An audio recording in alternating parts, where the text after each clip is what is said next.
తన ఎదపై రతనల్లా నిన్ను నిలిపే మొగుడొస్తాడు, నీ బగలే నగలంటూ గారాలే కురిపిస్తాడు.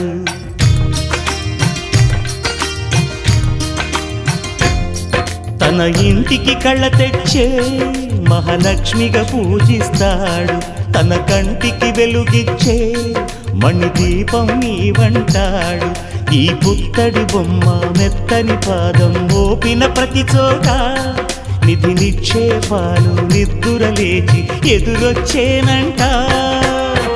కలలో ఇలలో ఏ కన్నికి ఇలాంటి పతిరాడనిపించే వరుణ్ణే వరముగా ఇవ్వండి. కనీ విని ఎరుగని వేడుకతో వివాహం జరిపించాలండి. దేవతలారా రండి, మీ దీవెనలందించండి. నోచిన